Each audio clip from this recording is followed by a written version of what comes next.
press the bell icon for notification.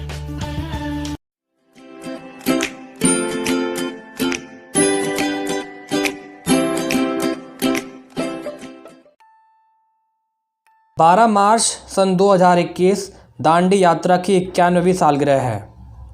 अगले कुछ महीनों में हिंदुस्तान आज़ादी के 75 साल पूरा कर लेगा। ऐसे में यह पल और भी खास हो जाता है। इसी वजह से भारत सरकार की ओर से आज़ादी के 75 साल होने के 75 सप्ताह पहले 12 मार्च से आज़ादी का अमृत महोत्सव शुरू किया जा रहा है। 12 मार्च सन 1930 को महात्मा गांधी द्वारा सविनय अवज्ञा आंदोलन की नींव रखी गई। इसी दिन गांधी जी ने अहमदाबाद के साबरमती आश्रम से दांडी मार्च की शुरुआत की। इस यात्रा का उद्देश्य नमक कानून को तोड़ना था, जो ब्रिटिश हुकूमत के खिलाफ देश भर में विरोध का एक बड़ा संकेत था।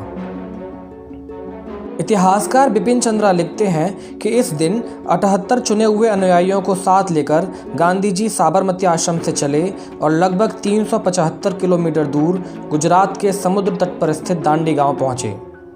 उनकी यात्रा, उनके भाषणों तथा जनता पर उनके प्रभाव की रिपोर्ट प्रतिदिन समाचार पत्र में छपती रही। रास्ते में पड़ने वाले गांव के सैकड़ों अधिकारियों ने अपने पदों से त्यागपत्र दे दिए। गांधी जी 6 अप्रैल को दांडी पहुंचे, समुद्र तल से मुट्ठी भर नमक उठाया और इस प्रकार नमक कानून को तोड़ा। यह इस बात का प्रतीक था कि भारतीय जनता अब ब्रिटिश कानूनों और ब्रिटिश शासन के अंतर्गत जीने के लिए तैयार नहीं है। आगे चलकर आंदोलन तेजी से फैलता है और पूरे देश में नमक कानून तोड़े जाते हैं। फिर उसके बाद महाराष्ट्र, कर्नाटक और मध्य भारत में जंगल कानून तोड़े गए। पूर्व भारत में ग्रामीण जनता ने चौकीदारी कर अदा करने से इनकार कर दिया। देश में हर जगह जनता हड़ताल, प्रदर्शन और विदेशी वस्तुओं के बहिष्कार में भाग लेने लगी और कर अदा करने से इनकार करने लगी। लाखों भारतीयों ने सत्याग्रह किया। देश के अनेक भागों में किसानों ने जमीन की मालगुजारी और लगान देने से इनकार कर दिया। इनकी जमीनें जब्त कर ली गई। इस आंदोलन की प्रमुख विशेषता स्त्रियों की भागीदारी थी। हजारों स्त्रियां घरों के अंदर से बाहर निकलीं और सत्याग्रह में भाग लिया। विदेशी वस्तु या शराब बेचने वाली दुकानों पर धरना देने में उनकी सक्रिय भूमिका रही। जुलूसों में वे पुरुषों के साथ कंधे से कंधा मिलाकर चली। आंदोलन बढ़कर भारत के एकदम उत्तर पश्चिमी छोर तक भी पहुंचा और बहादुर और शेर दिल पठानों में जोश भर गया।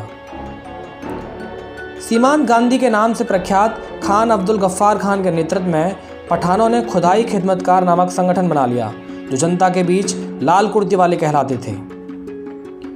ये लोग अहिंसा और स्वाधीनता संघर्ष को समर्पित थे। इस समय पेशावर में एक महत्वपूर्ण घटना घटी। गढ़वाली सिपाहियों की 2 प्लाटूनों ने अहिंसक प्रदर्शनकारियों पर गोली चलाने से इनकार कर दिया। इसके नेता चंद सिंह गढ़वाली थे। इसके बदले में उनका कोर्ट मार्शल किया गया और लंबी लंबी जेल सजाएं दी गईं। इस घटना से स्पष्ट हो गया कि राष्ट्रवाद की भावना भारतीय सेना तक में फैलने लगी थी, जो ब्रिटिश शासन का प्रमुख आधार थे।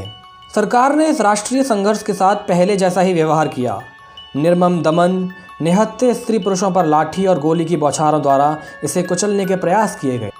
गांधी जी तथा दूसरे कांग्रेसी नेताओं समेत 90,000 से अधिक सत्याग्रही गिरफ्तार किए गए। कांग्रेस को गैरकानूनी घोषित कर दिया गया। समाचारों पर कड़ा सेंसर लगाकर राष्ट्रवादी प्रेस का गला घोट दिया गया।